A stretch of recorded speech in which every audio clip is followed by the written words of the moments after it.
Chinese, but I'm a total opposition to the Chinese Communist Party.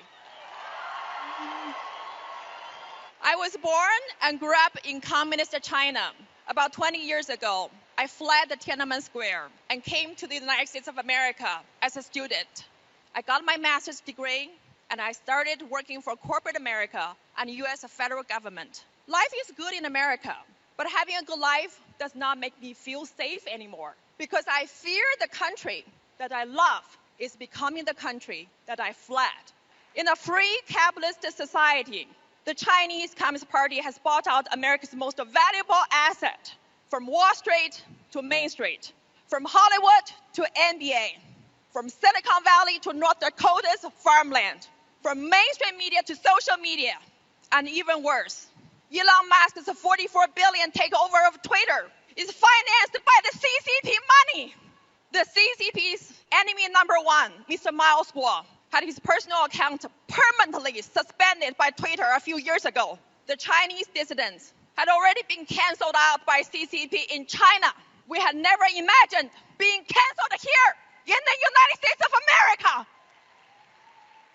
No one knows better about the danger of communism than the survivors of the Chinese Communist Party. We're the survivors of the Cultural Revolution. We're the survivors of the Tiananmen Massacre. We're the survivors of the labor's concentration camp and the genocide.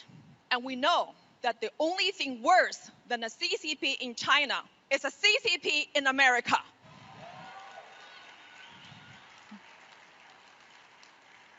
The CCP does not fear the U.S. government, the U.S. media, or any major institution. What it fears the most is we, the people.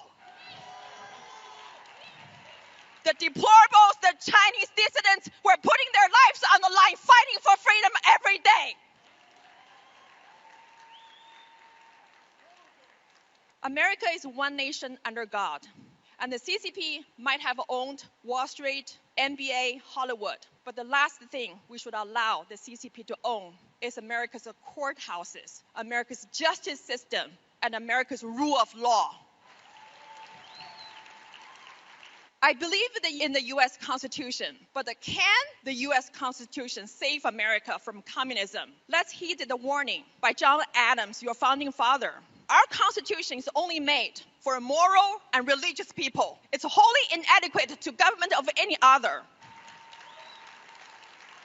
America is one nation under God. If you don't believe God, you will be bought out by the CCP. If you don't believe in God, you will lose this country. Take down the CCP. America has two major political parties, the Democratic Party and the Republican Party. If we don't take down the CCP, the Chinese Communist Party will become the only ruling party in this country, and the party of Xi Jinping will become your permanent dictatorship for life. Wake up, America.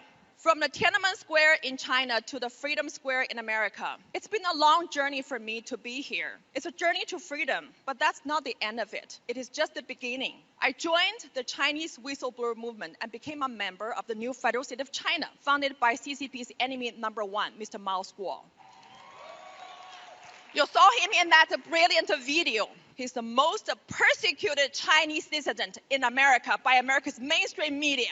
The new federal state of China models itself after the United States of America. And even better, it combines the beauty from the East and the West. It's deeply rooted in the Chinese people's hopes and dreams for freedom, for rule of law, and built upon America's great experiment. The new federal state of China will end the world's largest ever slavery on the face of the earth, empowered by America's corporation, by America's Wall Street, and big tech.